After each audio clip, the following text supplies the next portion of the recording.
وجب الاحترام محترم و معزز سامعین کرام، گزشتہ چند خطبوں سے آپ حضرات کے سامنے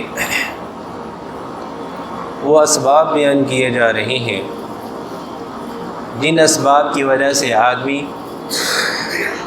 اللہ رب العزت کی رحمت سے محروم کر دیا جاتا ہے۔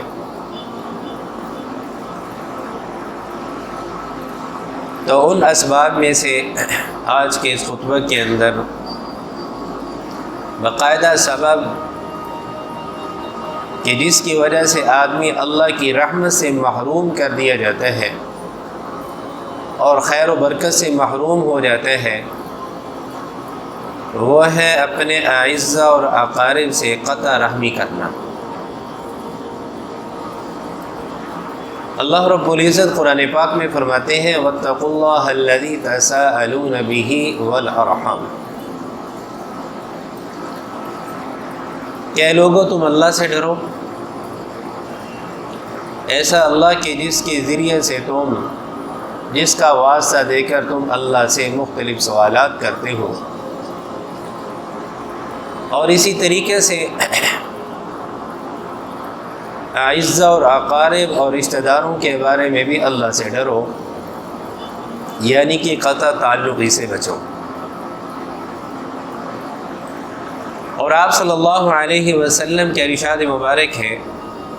کہ لا يدخل الجنت قاطع، کہ قطع تعلقی کرنے والا یہ شخص کبھی بھی جنت کے اندر داخل نہیں ہوگا۔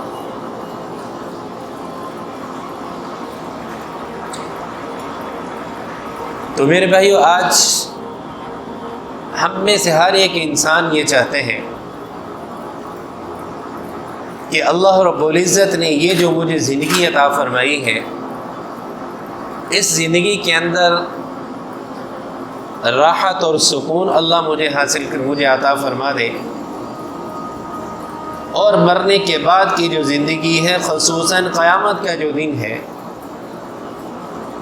اس کے اندر بھی اللہ رب العزت مجھے میدان محشر کی گرمی سے بچا لے، اور وہاں بھی اللہ رب العزت اپنی رحمت والا معاملہ مجھ سے فرما لے۔ تو میرے بھائیوں، اس زندگی کے اندر اللہ کی رحمت کے سائے میں آنا اور آخرت کے اندر اللہ رب العزت کے عرش کے سائے کے نیچے آنا، یہ دونوں چیزیں میرے اور آپ کے اختیار میں ہیں۔ ہمیں رسول اللہ صلی اللہ علیہ وسلم کی ذات اقدس کے ذریعے سے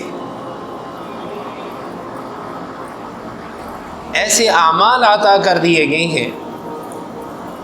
کہ جن اعمال کی برکت سے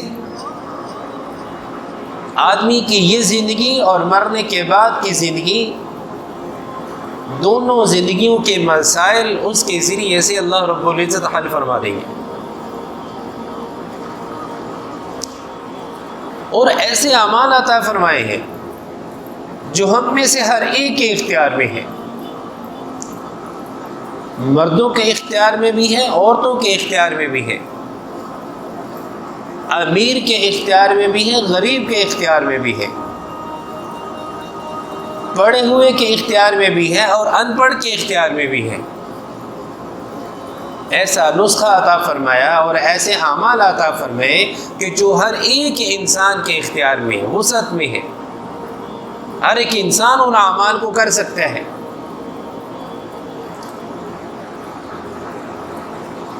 میرے بھائیوں، اس دنیا کی زندگی کے اندر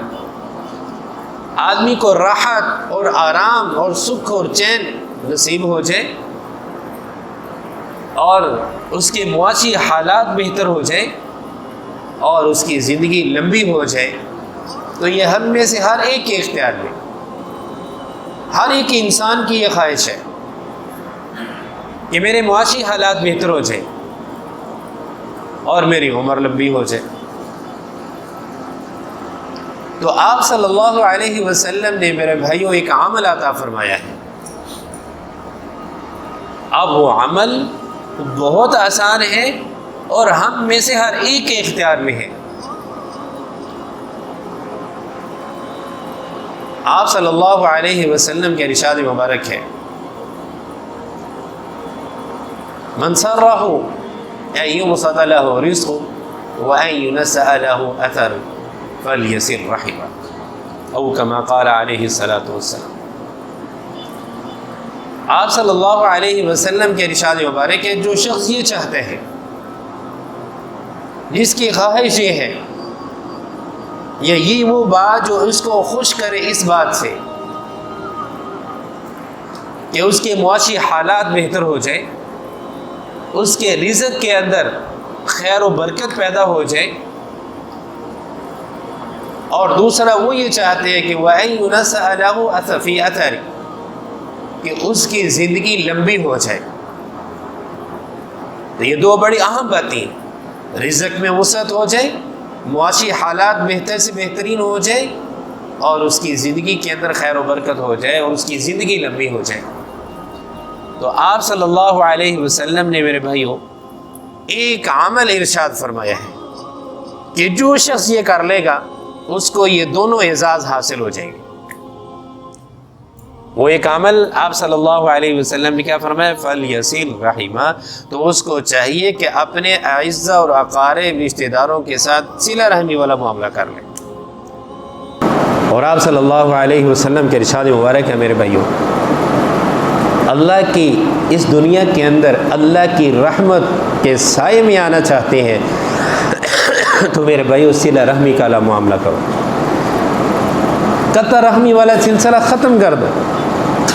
آپ صلی اللہ علیہ وسلم صلہ رحمی کے بارے میں ارشاد فرما رہے تھے کہ اس مجلس کے اندر کبھی بھی اللہ کی رحمت نازل نہیں ہو سکتی جس میں قطع تعلقی کرنے والا شخص موجود ہو۔ تو ایک نوجوان فوراً اٹھا، چلا گیا، تھوڑی دیر کے بعد واپس آیا۔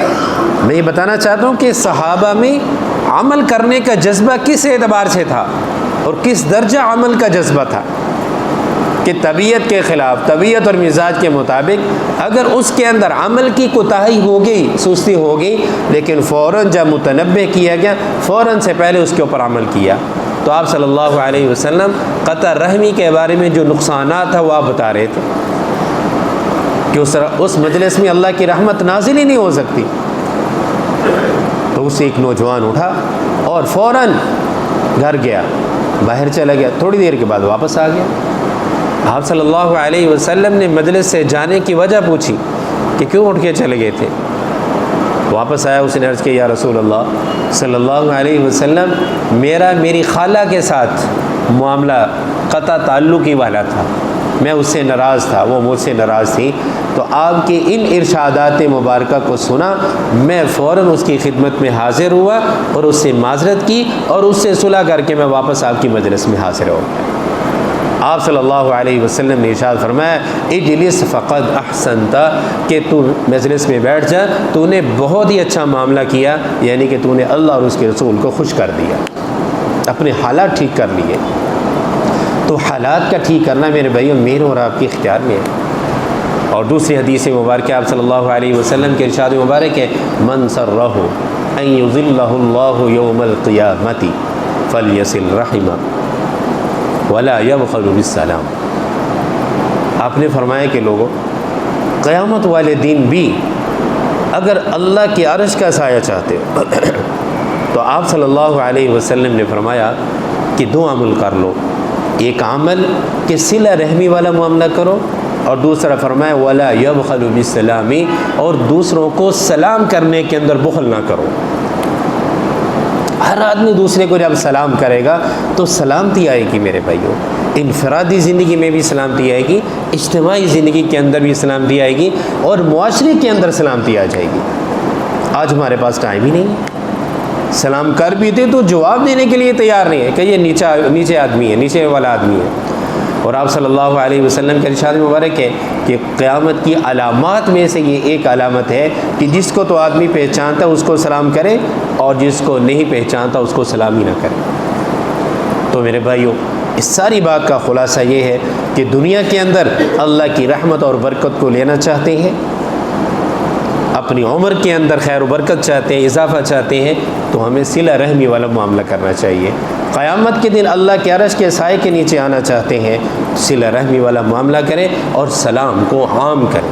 اللہ تعالیٰ سے دعا ہے کہ اللہ رب العزت ہمیں قرآن اور حدیث کو سمجھ کر اس کے مطابق اپنی زندگی ڈھالنے کی توفیق عطا فرمائے۔ وآخر دعوانا الحمد للہ رب العالمین۔